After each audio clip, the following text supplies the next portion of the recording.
What if you were born in Japan today? Not as a millionaire, not as an anime character, just as an ordinary Japanese person. It's 2026 in Tokyo. You take your first breath, and your parents give you a name? Haruto. You're born at a remarkable moment in Japan's history. Fewer babies are being born here than ever before, making your generation one of the smallest Japan has seen. But you don't know any of that yet. Right now, your entire world is your parents, your home, and the enormous city waiting outside. And this is where your life begins. Welcome to Japan, Haruto. Your first years pass quickly. You grow up with your parents in the Tokyo area, surrounded by crowded trains, convenience stores, vending machines, and millions of people moving through the city every day. And no, you're not eating sushi every day. At home, your meals are much more ordinary. Rice, miso soup, Japanese curry, noodles, onigiri. And as you grow older, bento becomes a familiar part of life. But growing up in Japan also means experiencing traditions that have been passed down for generations. Every new year, your family celebrates shogatsu. And soon you discover one of the best parts of being a child, atoshidama, little envelopes filled with money from your relatives. Spring brings cherry blossoms and family hanami. In May, colorful koinobori, carp-shaped streamers appear for Children's Day. And while you're still young, your parents take you to a shrine for Shichigo-san, dressed specially to celebrate another milestone in your childhood. But year after year, you keep growing. Then suddenly you're 6. It's April 2032. Your parents place a brand new Randoseru backpack on your shoulders. You step outside. Cherry blossoms are blooming above you, and for the first time, you're walking toward elementary school. Your childhood is about to become much bigger.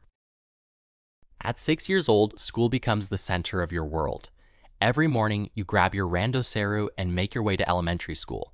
And you quickly discover that being a student here comes with responsibilities. At lunchtime, you and your classmates help serve the food. And when it's time to clean, you help take care of the classroom and school spaces yourselves. The years pass, you study, make friends, compete in sports days, and slowly become more independent. Then, at 12, junior high begins. Now there are uniforms, harder classes, club activities, and increasingly exams. But life isn't only about studying. You take trains with your friends, stop at convenience stores after school, play games, sing karaoke, and spend summer evenings watching fireworks at local festivals. As high school continues, though, the pressure starts building. Your future depends partly on what happens next. Entrance exams. You study longer. And like many students, you may attend juku, cram school, after your normal school day is already finished. It's exhausting. But eventually, you make it through. Then comes spring 2044. You're 18 years old, you put on your school uniform for one of the final times, you say goodbye to classmates you've known for years, and you graduate. For 12 years, school has decided where you needed to be every morning. Now, for the first time, the next chapter is up to you. And your next destination is university. At 18, you enter university in the Tokyo area. After years of uniforms, entrance exams, and strict school schedules, life suddenly feels different. You have freedom, new classes, new friends, new experiences. And for the first time, you start spending much more time away from home. But freedom costs money. So you get an arubaito, a part-time job. Maybe you're working in a cafe, serving food at a restaurant, or standing behind the counter of a convenience store. For the first time, you're earning your own money. It's not much, but it's enough for ramen with friends, karaoke after class, new clothes, games, and the occasional trip. University life moves quickly, and somewhere between lectures, late-night meals, and train rides home, you might even experience your first serious relationship. For a while, adult life still feels far away. Then your final years of university arrive, and suddenly everyone starts talking about the same thing, shukatsu, job hunting. You prepare applications, attend company information sessions, buy a dark suit, and walk into interview after interview, hoping someone will give you your first real opportunity. Eventually, one company does. Then comes spring, 2048.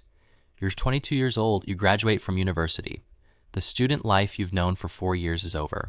The next morning, your alarm rings early. You get dressed, put on your suit, and join thousands of other commuters heading through Tokyo. But this time, you're not going to school. You're going to work. At 22, you officially enter the Japanese workforce. And compared with your old part-time job, your first real paycheck feels huge.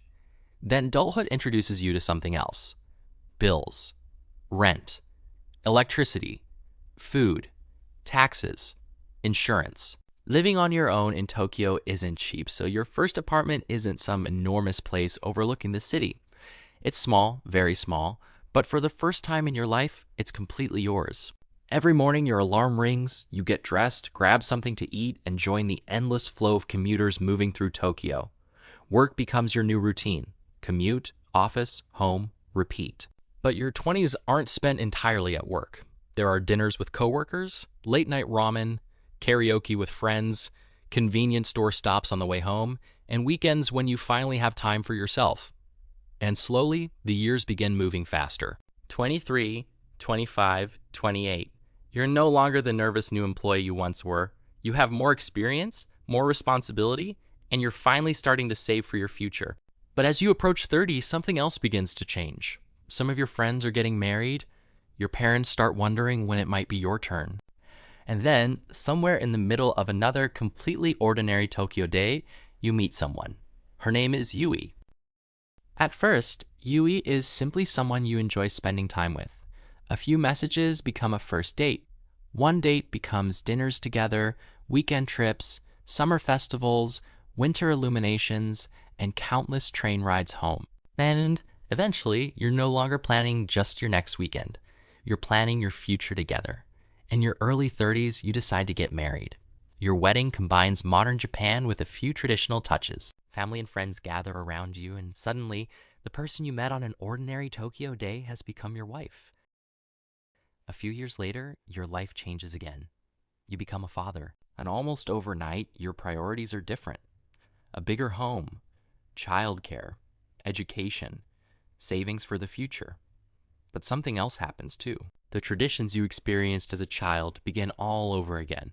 New Year with the family, cherry blossoms in spring, summer festivals, shrine visits. Except now, you're not the little boy holding your father's hand. You're the father holding your child's. The years pass, and then one spring morning, your child is finally old enough to start school. You place a brand new randoziru on their shoulders. For a moment, you remember another 6-year-old standing beneath the cherry blossoms decades earlier. You. And as you watch your child walk towards school, you realize something. You're approaching 40. The young man who once worried about exams, his first paycheck, and finding his place in the world has become the person his own family depends on. By 40, life feels very different. You're no longer the nervous young employee trying to prove himself. You have experience now, more responsibility, and a family that depends on you. Your child keeps growing. Elementary school becomes high school becomes university or work. Eventually, they leave home to begin a life of their own. The house becomes quieter. But while your child is becoming independent, your parents are growing older. The same people who once carried you home as a newborn now sometimes need your help. And eventually you have to say goodbye to them. Another generation has passed. Meanwhile, Japan is changing around you too. When you were born, Japan was already shrinking and aging. By 2070, official projections suggest the population could fall to around 87 million people, and almost 4 out of every 10 people could be 65 or older. The Japan of your middle age may look very different from the Japan of your childhood. And you're changing too.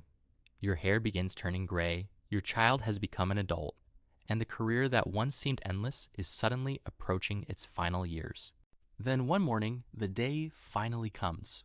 You put on your suit, you take the familiar train, and you walk into the office you've visited thousands of times before. But today is different. Today is your last day. You say goodbye to your coworkers, you leave the office, and you take the familiar train home one final time. Tomorrow morning, there's no alarm. After decades of work, almost every day ahead of you finally belongs to you. Life slows down. No more crowded morning commutes, no more rushing to the office. For the first time in decades, your time is truly your own. You spend more of it with Yui. Quiet mornings, walks around the neighborhood, trips around Japan, maybe an onsen you've always wanted to visit. And every spring, the cherry blossoms return. Except now, you're watching them with gray hair. The years continue to pass. Your child builds a life of their own, and perhaps one day you hear someone call you something completely new. Grandpa. The little boy who once held his father's hand is now holding the hand of another little child. Eventually, traveling becomes harder. Your walks become shorter. Doctor visits become more frequent. And the Japan around you looks very different from the country you were born into decades earlier. Then, one day, Haruto's journey reaches its end. Think about everything that happened between those two moments. You were born in Tokyo. You carried your first randosiru to school. You survived your exams. You graduated. You earned your first paycheck. You fell in love. You married Yui. You became a father. You watched your child grow up. And you grew old. More than 8 decades of milestones and thousands of completely ordinary moments. Most of them would never appear in a history book. But together, they were your life, and all of it began with one simple accident of birth, Japan. So what if you had been born somewhere else? What would your life have looked like then?